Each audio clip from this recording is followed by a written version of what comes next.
हमारे सभी मित्रों को सादर नमस्कार। मित्रों, आज के वीडियो में हम उत्तराखंड बोर्ड कक्षा 10 रंजन कला के पेपर को यहाँ पर हल करेंगे। रंजन कला जिसको बोलते हैं पेंटिंग, ये 2024 का पेपर है। 2024 में बोर्ड परीक्षा में रंजन कला का जो पेपर है वो लिखित परीक्षा हुई। इसको आज हम यहाँ पर हल करने वाले हैं। तो आइए मित्रों, पेपर को देख लेते हैं। हमारे पेपर का जो संकेतांक है वो है 241 HNO। यहाँ पर रोल नंबर लिखना होता है और ये जो पेपर है 3 घंटे का इसका समय है। प्रश्न पत्र 30 अंकों का है। ये थ्योरी का जो प्रश्न है 30 अंकों का पेपर है। 70 नंबर जो है प्रैक्टिकल वो विद्यालय स्तर से मिलते हैं। इस प्रश्न पत्र में कुल 13 प्रश्न हैं। सभी प्रश्न अनिवार्य हैं। प्रश्नों हेतु निर्धारित अंक उनके सम्मुख अंकित हैं। प्रत्येक प्रश्न को ध्यानपूर्वक पढ़िए और समुचित उत्तर दीजिए। प्रश्न संख्या जो 1 है मित्रों, प्रश्न संख्या 1 बहुविकल्पीय प्रश्न है। इस प्रश्न के प्रत्येक खंड के उत्तर में 4 विकल्प दिए गए हैं। सही विकल्प अपनी उत्तर पुस्तिका में लिखना है। प्रश्न संख्या 2 से 4 तक निश्चित उत्तरीय प्रश्न है। प्रश्न संख्या 5 जो है, प्रश्न संख्या 5 से 10 तक लघु उत्तरीय प्रश्न है तथा प्रश्न संख्या 11 से 13 तक दीर्घ उत्तरीय प्रश्न है। इस प्रश्न पत्र में समग्र कोई विकल्प नहीं है, तथापि कतिपय प्रश्नों में आंतरिक विकल्प प्रदान किया गया है। ऐसे प्रश्नों में केवल एक विकल्प का ही उत्तर दीजिए। आइए पहले प्रश्न पर चलते हैं। पहला प्रश्न है 1 का क, निम्नलिखित में से कौन एक प्राथमिक रंग नहीं है? तो इनमें से कौन सा प्राथमिक रंग नहीं है? तो मित्रों, जो कला में प्राथमिक रंग जो माना जाता है वो लाल, पीला, नीला को माना जाता है। तो प्राथमिक रंग कौन सा नहीं है? हरा जो है वो प्राथमिक रंग नहीं है। ये इसका उत्तर हो जाएगा। दूसरा प्रश्न है ख वाला, B2B HB, ये किसके प्रकार हैं? कागज के हैं, पेंसिल के हैं, रबड़ के हैं, ब्रश के हैं। तो ये जो प्रकार है ये पेंसिल के हैं। HB pencil, 2B pencil, B pencil, ये पेंसिल के प्रकार हैं। तो ये वाला इसका उत्तर सही हो जाएगा। प्रश्न ग है, निम्न में से किस राज्य में कैलाशनाथ मंदिर एलोरा स्थित है? तो ये जो बिहार में है, केरल में है, महाराष्ट्र में है या पंजाब में है? तो इसका जो सही उत्तर है वो है महाराष्ट्र। महाराष्ट्र में एलोरा की जो है ये कैलाशनाथ मंदिर की जो वहाँ पर स्थित है, गुफाएं वहाँ पर हैं। प्रश्न संख्या 2 है, कला में आकार के कितने आयाम होते हैं? आकार के कितने आयाम होते हैं? कला में आकार के 3 आयाम होते हैं मित्रों। कला में आकार के 3 आयाम होते हैं, द्विआयामी, त्रिआयामी और 4 आयामी। ये अगर आपने ये लिखा नहीं है तब भी आपने इतना उत्तर लिख दिया कि कला में आकार के 3 आयाम होते हैं, तब भी आपको इसमें 1 अंक मिल जाएगा। प्रश्न संख्या 3 है, एक सामान्य पेंसिल का आंतरिक जो लिखने वाला जो भाग होता है वो किस पदार्थ का बना होता है? तो मित्रों, वो जो होता है ग्रेफाइट नामक कार्बन से बना होता है, ग्रेफाइट से बना होता है। तो इसका उत्तर ये हो जाएगा, ग्रेफाइट नामक कार्बन से बना होता है। प्रश्न संख्या 4 है, बोधिसत्व पद्मपाणि चित्र किस गुफा में स्थित है? तो ये अजंता की गुफाओं में स्थित है। अजंता की गुफा संख्या 1 में ये बोधिसत्व पद्मपाणि चित्र मिलता है। प्रश्न संख्या 5 है, तटस्थ रंग से क्या अभिप्राय है? उदाहरण सहित बताइए। तटस्थ रंग क्या होते हैं? आइए उत्तर देखते हैं। तटस्थ रंग ऐसे रंग होते हैं जिनका उपयोग किसी रंग को हल्का और गाढ़ा करने के लिए किया जाता है। इन्हें उदासीन रंग भी कहते हैं, जैसे काला और सफ़ेद। काला रंग गर्मी को शोषित करता है और सफ़ेद रंग गर्मी को बाहर फेंकता है। प्रश्न संख्या 5 में अथवा करके प्रश्न है, रंगों की कोई दो विशेषताएं लिखिए। आइए प्रश्न का उत्तर विस्तार से देखते हैं। रंगों की विशेषताएं। रंग मानवीय आंखों के वर्ण क्रम से मिलने पर छाया संबंधी गतिविधियों से उत्पन्न होते हैं।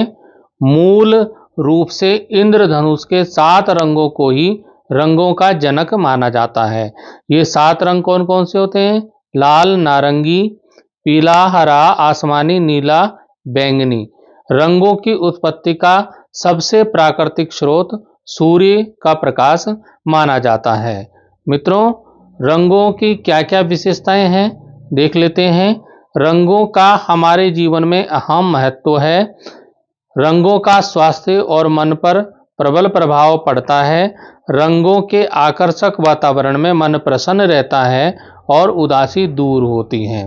प्रत्येक रंग का मनोवैज्ञानिक प्रभाव पड़ता है। लाल रंग जो अग्नि का प्रतीक है, उसका अर्थ हमारे लिए ताप गर्मी है। हरा जो ताजा अंकुरित पौधों का प्रतीक है, वह ताजगी देता है। और सुनहरा रंग जो सूर्य के प्रकाश का द्योतक है, वह प्रसन्नता का प्रतीक है। प्रश्न संख्या 6 देखते हैं। अंतराल स्थान क्या है? संक्षेप में समझाइए। अब जो what is space, space science में होता है अलग और कला में होता है अलग। तो यह क्योंकि कला का पेपर है तो हम बात करेंगे अंतराल स्थान कला में। कला में अंतराल स्थान क्या होता है? आइए उत्तर देखते हैं। उत्तर है, कला में अंतराल का मतलब है चित्रकार जिस जगह पर पेंटिंग करता है वह स्थान, उसको अंतराल कहते हैं कला में। यह स्थान 2 आयामी होता है। कलाकार रेखा, रंग और रूप जैसे तत्वों से अभिव्यक्ति के लिए एक आधार बनाता है। यह आधार ही अंतराल कहलाता है। अंतराल के बिना चित्र संयोजन करना मुश्किल होता है। मित्रों, प्रश्न संख्या 7 देखते हैं। प्रश्न संख्या 7 है, रंग कार्य करने के उपरांत तुलिकाओं जो ब्रश जो है, ब्रश को धोकर सुखाकर रखना क्यों आवश्यक होता है? मतलब जब रंग कार्य कर लिया तो उसके बाद जो ब्रश हैं उनको धोकर सुखाकर रखने की क्या जरूरत है? ऐसे ही क्यों नहीं रख देते? आइए उत्तर देखते हैं। उत्तर 7, पेंटिंग के बाद पेंट ब्रश को साफ और सूखा रखना कई कारणों से महत्वपूर्ण है। नंबर 1, ब्रश के रेशों पर पेंट सूख जाता है। यदि ब्रश के रेशों पर पेंट सूख जाता है तो ब्रश सख्त हो सकते हैं और ब्रश लंबे समय तक टिक नहीं पाएगा, कार्य नहीं कर पाएगा। दूसरा, यदि ब्रश में पर्याप्त पेंट बचा है तो यह इतनी अच्छी तरह सूख सकता है कि ब्रश जो है बर्बाद हो जाएगा और अनुपयोगी हो जाएगा। यदि पेंट ब्रश ठीक से साफ नहीं किया जाता तो आप उन्हें सीधे कूड़ेदान में भेज सकते हैं या कम से कम भविष्य के किसी भी पेंट प्रोजेक्ट की गुणवत्ता से समझौता कर सकते हैं। मित्रों, प्रश्न संख्या 8 देखते हैं। प्रश्न संख्या 8 है, पेंटिंग में रंग पत्र पैलेट का क्या महत्व है? आइए उत्तर देखते हैं।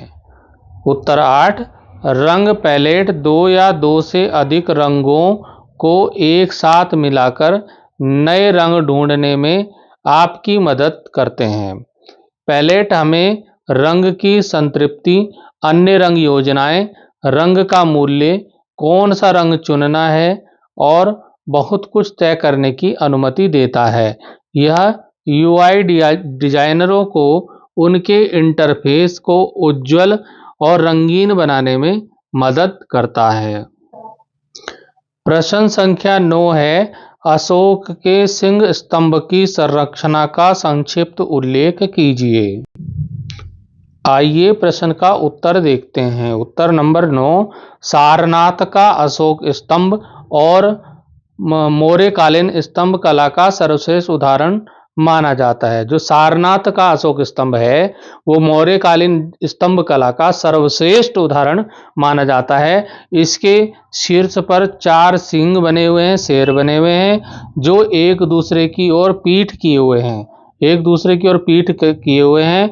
इसके नीचे घंटे के आकार के पद्म के ऊपर चित्रवल्लरी में एक हाथी, चौकड़ी भरता हुआ एक घोड़ा, एक सांड तथा एक सिंह की उभरी हुई आकृतियां हैं और इनके बीच में चक्र बने हुए हैं। हमारा प्रश्न संख्या 10 है, वर्ली कला तथा मधुबनी कला में 2 समानताएं लिखिए। आइए उत्तर देखते हैं। उत्तर नंबर 10, मधुबनी और वर्ली पेंटिंग में कुछ समानताएं। नंबर 1, दोनों ही पेंटिंग मिट्टी की दीवारों पर बनाई जाती हैं। नंबर 2, मधुबनी पेंटिंग में आदिवासी और ग्रामीण रूपांकनों को उकेरा जाता है। नंबर 3, वर्ली पेंटिंग एक सौंदर्यपूर्ण रूप प्रदान करती है। और नंबर 4, मधुबनी और वर्ली पेंटिंग को पुरुषों और महिलाओं द्वारा समान रूप से लोकप्रिय बनाया जा रहा है। तो ये 4 समानताएं हैं, आपको केवल पेपर में 2 लिखनी थी। प्रश्न संख्या 10 का अथवा में प्रश्न दिया है कि अगर ये आपको नहीं आता है तो ये कीजिएगा। ये है भारतीय लोक कला पर एक संक्षिप्त टिप्पणी लिखनी थी। तो आइए इसका उत्तर देखते हैं। भारतीय लोक कला जन सामान्य और आदिवासी समूहों द्वारा संरक्षित कला है। यह कला गांव और लोक संस्कृति में मौजूद रचनात्मक व्यवहार से प्रेरित होती है। लोक कला आम लोगों की निजी अभिव्यक्ति होती है। इसमें मौजूद बिंब, प्रतीक और अभिप्राय आम लोगों के सादे और सरल जीवन को दर्शाते हैं। लोक कला भोली शैली की कला होती है। इसमें अनुपात और परिप्रेक्ष्य के पारंपरिक नियमों का इस्तेमाल नहीं किया जाता। लोक कला किसी समाज के नेताओं के स्थापित स्वाद से अलग होती है।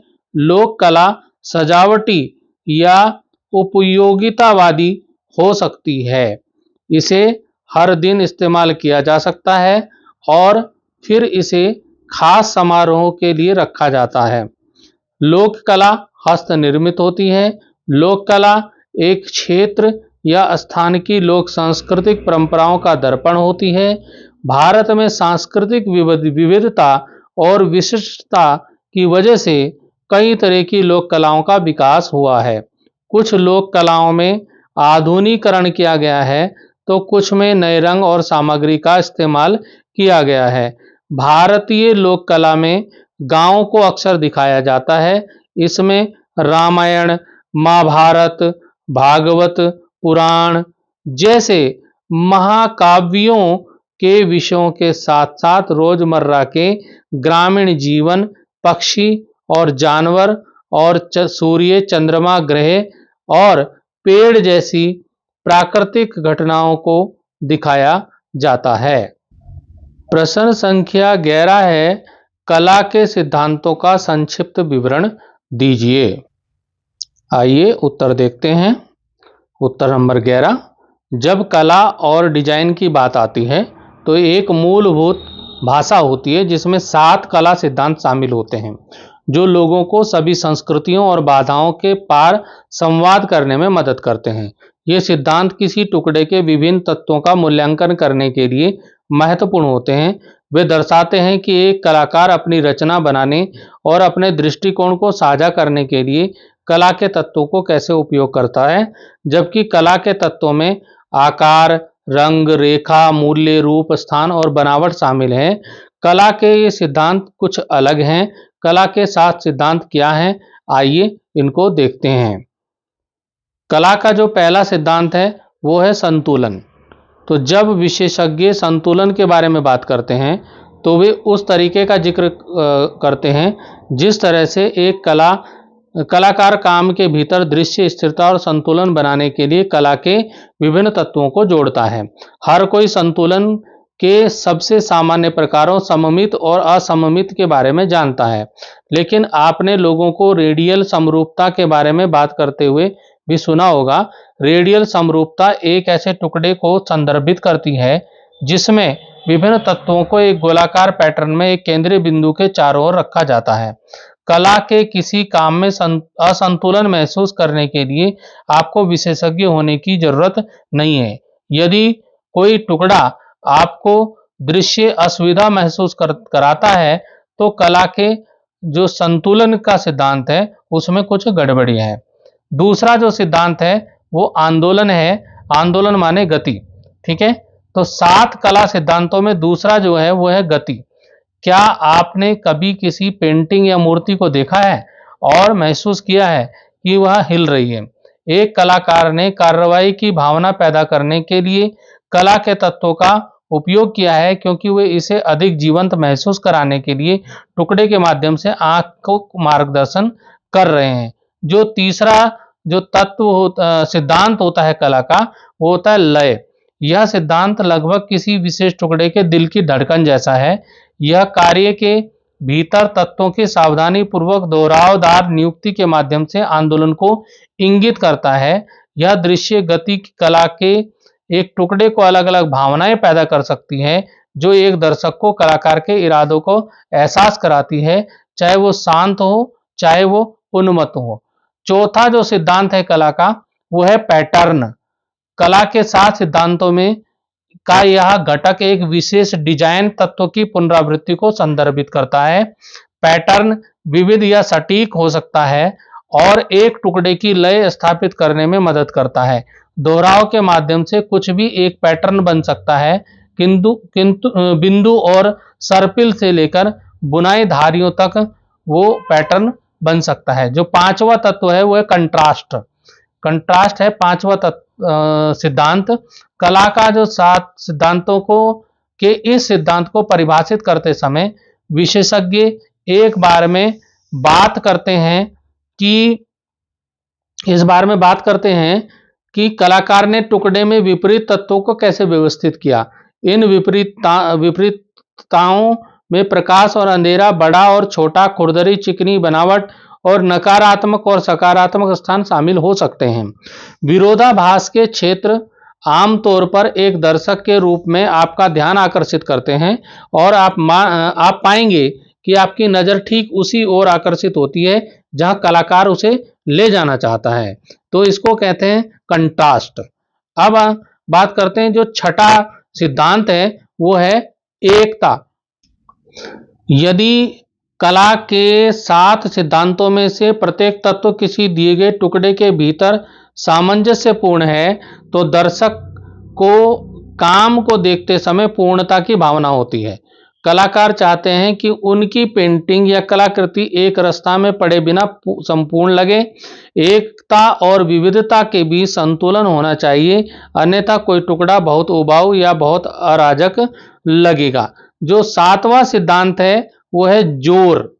तो ये जोर जो है कला के एक टुकड़े का जोर वह है जहां कलाकार ने रुचि की भावना पैदा की है। यह किसी विशेष स्थान पर आपका ध्यान आकर्षित करने के लिए कला के 7 सिद्धांतों में से एक का उपयोग कर सकता है। कुछ कलाकार ध्यान आकर्षित करने के लिए पैटर्न का उपयोग करते हैं, अन्य कंट्रास्ट का उपयोग करना पसंद करते हैं, तो कुछ लय का उपयोग करना पसंद करते हैं। किसी कृति पर कैसे जोर दिया जाए, इसके लिए प्रत्येक कलाकार के अपने अपने विचार होते हैं। तो मित्रों, ये था 7 सिद्धांत कला के। अब चलते हैं अगले प्रश्न पर। प्रश्न संख्या 12 है, जल रंग तथा पोस्टर रंग में अंतर बताइए।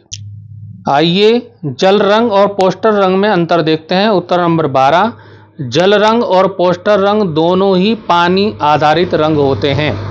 हालांकि पोस्टर रंग मोटा होता है और जल रंग पतला होता है। जल रंग पारदर्शी होता है जबकि पोस्टर रंग अपारदर्शी होता है। पोस्टर रंग जल रंग की तुलना में ज्यादा चमकीले होते हैं।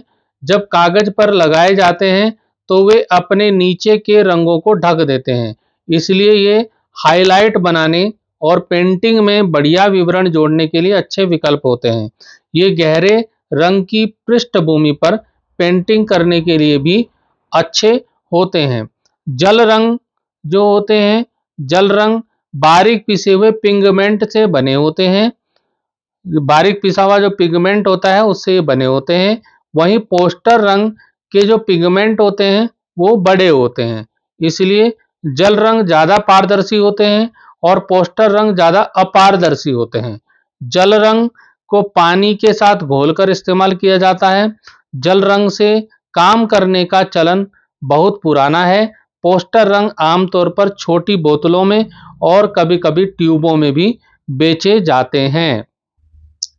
मित्रों, 12वें प्रश्न में अथवा का भी प्रश्न दिया हुआ है। यदि आपको ये नहीं आ रहा तो ये वाला कर लीजिए।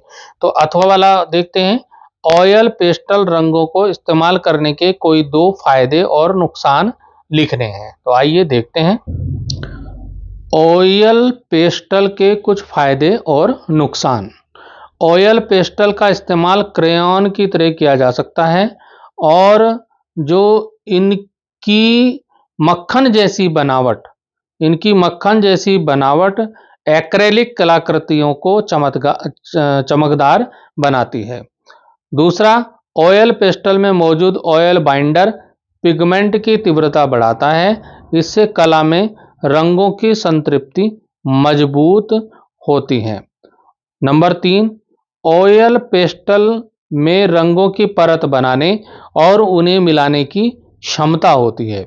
इससे छायांकन में गहराई, बनावट और सूक्ष्म विविधताएं बनाने में मदद मिलती है। नंबर 4, ऑयल पेस्टल का इस्तेमाल ड्राइंग और पेंटिंग दोनों के लिए किया जा सकता है। नंबर 5, ऑयल पेस्टल को तेज माध्यम माना जाता है। इन्हें पेंट करना आसान होता है और इन्हें ले जाना सुविधाजनक होता है। अब बात कर ले हैं इनके नुकसान की। तो नुकसान क्या क्या होता है?